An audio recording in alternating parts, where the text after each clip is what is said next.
আসসালামু আলাইকুম ওয়া রাহমাতুল্লাহ। ইন্নাল হামদালিল্লাহ ওয়াসসালাতু ওয়াসসালামু আলা মুহাম্মাদিন ওয়া আলিহি ওয়া আসহাবিহি ওয়া মা ওয়ালা, আম্মা বাদ। সম্মানিত দর্শক শ্রোতা, মুসলিম ভাই ও বোনেরা, মহাগ্রন্থ আল কোরআনের তাফসীর বর্ণনা অনুষ্ঠানের আজকের ৬১তম পর্ব শুরু হতে যাচ্ছে। সকলকে স্বাগত জানাচ্ছি। আসুন আমরা শুরু করি। أعوذ بالله من الشيطان الرجيم بسم الله الرحمن الرحيم واتقوا يوما لا تجزي نفس عن نفس شيئا ولا يقبل منها شفاعة ولا يؤخذ منها عدل ولا هم ينصرون صدق الله العظيم। মহান আল্লাহ তাআলা সূরা বাকারার ৪৮তম আয়াতে বলেন, তোমরা ভয় করো সেই দিনকে, ওয়াত্তাকু তোমরা ভয় করো, ইয়াউমান এমন দিবসকে, লা তাজজি কোনো কাজে আসবে না, নাফসুন আন নাফসিন এক ব্যক্তি অপর ব্যক্তির কোনো কাজে আসবে না, শাইয়ান কোনো বিষয়ে, ওয়ালা ইউকবালু গ্রহণ করা হবে না, মিনহা কারো কাছ থেকে, শাফাআতুন কারো কোনো সুপারিশ, তার কাছ থেকে কোনো সুপারিশ গ্রহণ করা হবে না, ওয়ালা ইউখাযু মিনহা আদলুন গ্রহণ করা হবে না, মিনহা তার থেকে, আদলুন কোনো বিনিময়, ওয়ালা হুম ইউনসারুন আর তারা কোনো সাহায্যও পাবে না, সাহায্য করাও হবে না, তাদেরকে কোনো সাহায্যও করা হবে না।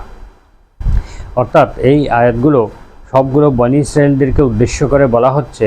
আমরা বারবার বলেছি যে কোরআনের আয়াতগুলো সর্বকালের জন্য, সর্বস্থানের জন্য প্রযোজ্য। অর্থাৎ এটা বনী ইসরাঈলদেরকে বলা হলেও সমগ্র বিশ্ববাসীর উদ্দেশ্যে এটা বলা হচ্ছে, তোমরা এমন এক দিবসকে ভয় করো। অর্থাৎ এই দিবস বলতে কিয়ামতের দিবসকে বোঝানো হয়েছে, ভয়াবহ আখিরাতের হিসাব নিকাশের দিনকে বোঝানো হয়েছে, ইয়াউমিদ্দিন। তো সেই দিনকে তোমরা ভয় করো, যেদিন কোনো ব্যক্তির কোনো উপকারে আসবে না, কোনো কাজে আসবে না, আর তার কারো কাছ থেকে কারো সুপারিশও গ্রহণ করা হবে না, এবং কারো কাছ থেকে অপরাধের শাস্তির বিনিময়ে কোনো বিনিময়ও গ্রহণ করা হবে না, কোনো ঘুষ গ্রহণ করা হবে না, আর তাদেরকে কেউ সাহায্যও করবে না, কারো কাছ থেকে তারা কোনো সাহায্যও পাবে না। অত্যন্ত ভয়াবহ একটি আয়াত এটি। তো আমরা এই আয়াতের ব্যাখ্যা শুরু করব ইনশাআল্লাহ। তো আল্লাহ তাআলার নিয়ামতের বর্ণনা দেওয়ার পরে, বনী ইসরাঈলদের উপরে যে অসংখ্য নিয়ামত দিয়েছেন সেই নিয়ামতগুলো বর্ণনা দেওয়ার পরে এবার তিনি তার শাস্তির ভয় সম্পর্কে সতর্ক করছেন।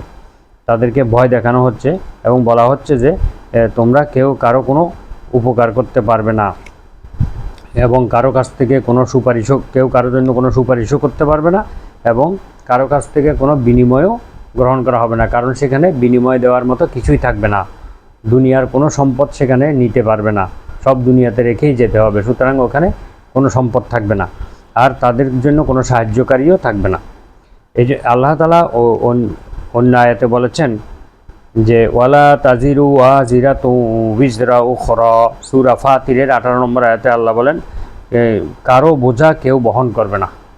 আখিরাতে কিয়ামতের ময়দানে কারো পাপের বোঝা, কারো অপরাধের বোঝা কেউ বহন করবে না, সবাই একে অপর থেকে পালিয়ে বেড়াবে। অন্য একটি আয়াতে আল্লাহ তাআলা বলেন যে লিকুল্লি ইমরিইম মিনহুম ইয়াউমাইযিন শাআনুন ইউগনিহ, সূরা আবাসা ৩৭ নম্বর আয়াতে আল্লাহ বলেন, সেদিন এমন এক বিস্ময়কর অবস্থার মধ্যে পড়ে যাবে প্রত্যেকটা লোক, এমন এক বিস্ময়কর অবস্থার মধ্যে পড়ে যাবে যে সে অত্যন্ত ব্যস্ত থাকবে, কোনো দিকে মনোযোগ দেওয়ার সময় তার থাকবে না, অত্যন্ত ব্যস্ত বিস্ময়কর অবস্থায় সে পড়ে থাকবে। অন্য আয়াতে আল্লাহ তাআলা বলেন এই দিন সম্পর্কে, ইয়া আইয়ুহান নাসুত্তাকু রাব্বাকুম ওয়াখশাউ ইয়াউমান লা ইয়াজজি ওয়ালিদুন আন ওয়ালাদিহি ওয়ালা মাউলুদুন হুয়া জাজিন আন ওয়ালিদিহি শাইআ। হে মানব জাতি, তোমরা তোমাদের প্রতিপালককে ভয় করো, এবং এমন একটি দিনকে তোমরা ভয় করো যেদিন কোনো পিতা তার পুত্রের জন্য কোনো কাজে আসবে না, ওয়ালা মাউলুদুন এবং কোনো পিতা তার সন্তানের জন্য কোনো উপকার করতে পারবে না, কোনো ধরনের উপকার করতে পারবে না। অর্থাৎ পিতা পুত্র, পুত্র পিতার জন্য কোনো উপকার করতে পারবে না। সেই দিনকে তোমরা ভয় করো। আল্লাহ তাআলা আরও বলেছেন যে অন্য আয়াতে বলেছেন যে কোনো কাফিরের জন্য কেউ সুপারিশ করবে না। ফামা তানফাউহুমুশ শাফাআতুশ শাফিঈন, সেদিন কোনো সুপারিশকারীর সুপারিশ কবুল করা হবে না। অর্থাৎ কাফিরদের জন্য কোনো সুপারিশ কবুল করা হবে না। তারপরে আল্লাহ তাআলা আরও বলেন ফামা লানা মিন শাফিঈন ওয়ালা সাদিকিন হামিম। কাফেররা সেদিন আফসোস করে বলবে যে আমাদের জন্য তো কোনো আফসোস, আমাদের না আছে কোনো সুপারিশকারী, আর না আছে কোনো একনিষ্ঠ বন্ধু, ঘনিষ্ঠ বন্ধু বা অন্তরঙ্গ বন্ধু। আমাদের কোনো বন্ধু নেই, আমাদের কোনো সুপারিশকারীও নেই। হায় হায়, আজকে কি অবস্থায় পড়ে গেলাম, এভাবে তারা আফসোস করতে থাকবে। তারপরে আল্লাহ তাআলা আরও বলেছেন ওয়ালা ইউখাযু মিনহা আদলুন, তাদের কাছ থেকে কোনো মুক্তিপণ গ্রহণ করা হবে না। তাদের কাছ থেকে কোনো মুক্তিপণ গ্রহণ করা হবে না। অন্য আয়াতে আল্লাহ তাআলা বলেন যে ব্যক্তি কুফরি অবস্থায় মারা যায়, সেই যদি শাস্তি থেকে রক্ষা পাওয়ার জন্য অনেক অনেক সম্পদ দান করে, তাও গ্রহণ করা হবে না। আল্লাহ বলেন ইন্নাল্লাযীনা কাফারু ওয়া মাতু ওয়া হুম কুফফারুন ফালান ইউকবালা মিন আহাদিহিম মিলউল আরদি যাহাবান ওয়ালাউ ইফতাদা বিহি। সূরা আল ইমরানের 91 নম্বর আয়াতে আল্লাহ তাআলা বলেন নিশ্চয়ই যারা কুফরি করেছে এবং ওই কুফরি অবস্থায় যদি তারা মারা যায়, তাদের কাছ থেকে এই পৃথিবী পরিপূর্ণ করেও যদি স্বর্ণ প্রদান করা হয়, তাও তাদের কাছ থেকে গ্রহণ করা হবে না। তাদেরকে শাস্তি থেকে রক্ষা করার জন্য অথবা শাস্তি থেকে রেহাই দেওয়ার জন্য পৃথিবী পরিপূর্ণ করেও যদি স্বর্ণ দিয়ে ভরে দেওয়া হয়, তারপরেও তাদেরকে এই শাস্তি থেকে তাদেরকে রেহাই দেওয়া হবে না।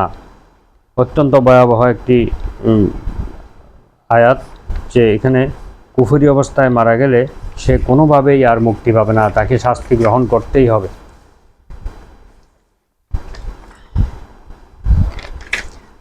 আল্লাহ তাআলা আরও বলেন কাফেরদের নিকট যদি সারা পৃথিবীর জিনিস এবং আরও এক পৃথিবী যদি সম্পদ যদি থাকে, তাও কিয়ামতের দিন মুক্তিপণ দিয়ে তারা বাঁচতে পারবে না।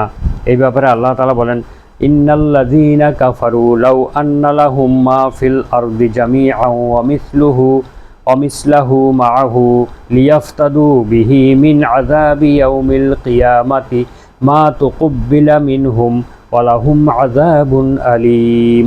সূরা মাইদার 36 নম্বর আয়াতে আল্লাহ বলেন নিশ্চয়ই যারা কুফরি করেছে, যদি তারা পৃথিবী পরিপূর্ণ করে যদি ধন সম্পদ, পৃথিবীতে যা কিছু আছে সব কিছু এবং আরও এক পৃথিবী ওই রকম সম্পদ যদি তারা তার সঙ্গে বিনিময় হিসেবে প্রদান করে, কিয়ামতের দিনের আযাব থেকে মুক্তি পাওয়ার জন্য তাদের কাছ থেকে এই সম্পদ গ্রহণ করা হবে না। তাদের জন্য রয়েছে যন্ত্রণাদায়ক কঠিন শাস্তি। অর্থাৎ তাদের এই কোনো কিছু দিয়েও কিয়ামতের দিন পার পাওয়া যাবে না। মহান আল্লাহ তাআলা আরও বলেন তারা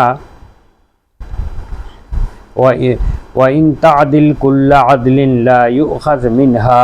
সূরা আনআমের 70 নম্বর আয়াতে বলেন যদি তারা মোটা রকমের মুক্তিপণও দেয়, তারপরেও তাদের কাছ থেকে এটা গ্রহণ করা হবে না। আর সেখানে দিবে কোথা থেকে? মুক্তিপণ দেওয়ার মতো তো সে কোনো সম্পদ পাবেও না, অর্থাৎ এটা গ্রহণ করা হবে না, দিলেও সেটা গ্রহণ করা হবে না। অন্য এক আয়াতে আল্লাহ তাআলা বলেন যে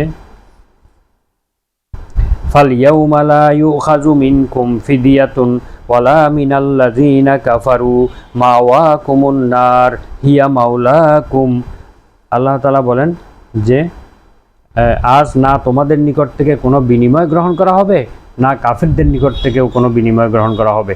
তোমাদের অবস্থানস্থল হচ্ছে জাহান্নাম, আর এই জাহান্নামই হচ্ছে তোমাদের প্রভু, তোমাদের যোগ্য স্থান, তোমাদের মাওলা। তোমাদের মাওলা হচ্ছে জাহান্নাম, তোমাদের এটাই হচ্ছে তোমাদের উপযুক্ত স্থান।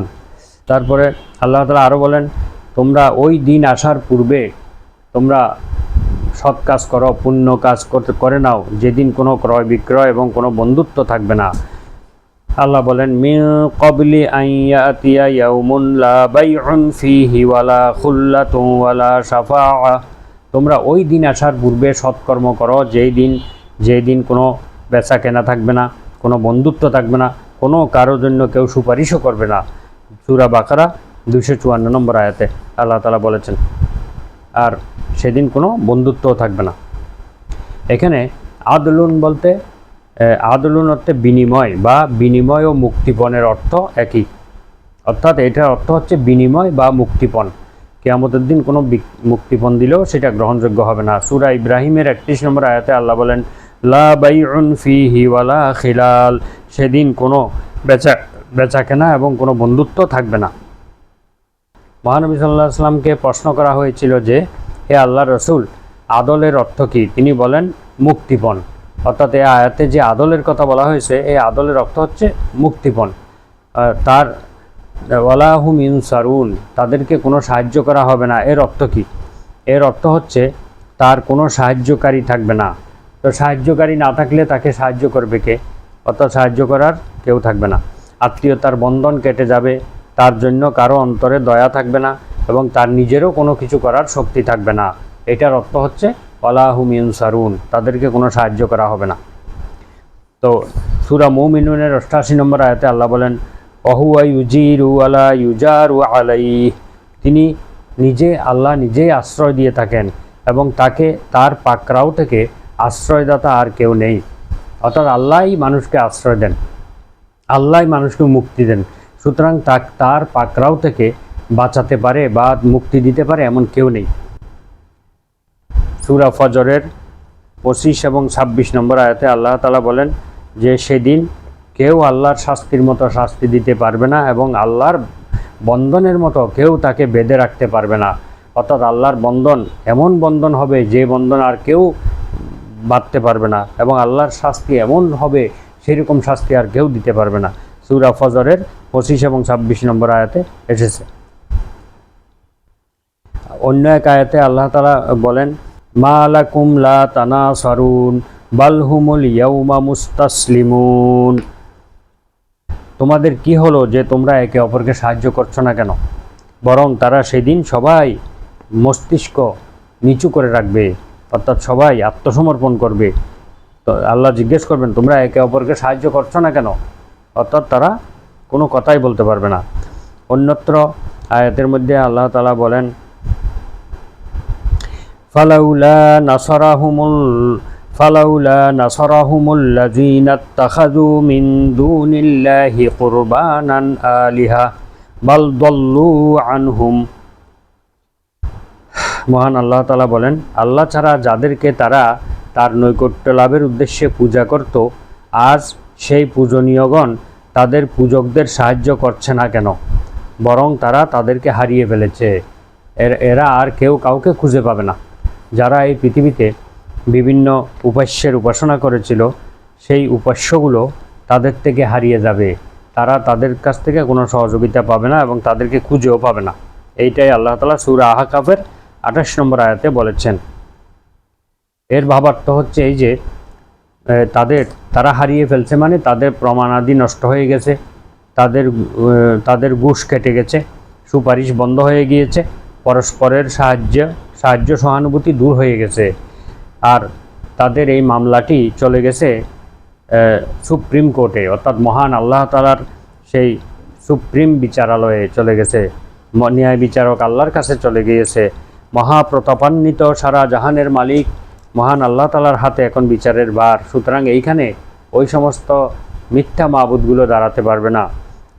যে আল্লাহর বিচারালয়ে সুপারিশকারীদের সুপারিশ, সাহায্যকারীদের সাহায্য কোনো কাজে আসবে না, বরং সমস্ত পাপের প্রায়শ্চিত্ত, সমস্ত পাপের শাস্তি ভোগ করতে হবে। তবে বান্দার প্রতি তার পরম করুণা ও দয়া এই যে তাদেরকে তাদের পাপের প্রতিদান তিনি পাপের অনুরূপই দিবেন, বেশি দিবেন না। আর পুণ্যের প্রতিদান তিনি কমপক্ষে 10 গুণ দিবেন, আর বেশির মধ্যে 700 গুণেরও বেশি দিবেন বলে পবিত্র কোরআনে উল্লেখ রয়েছে।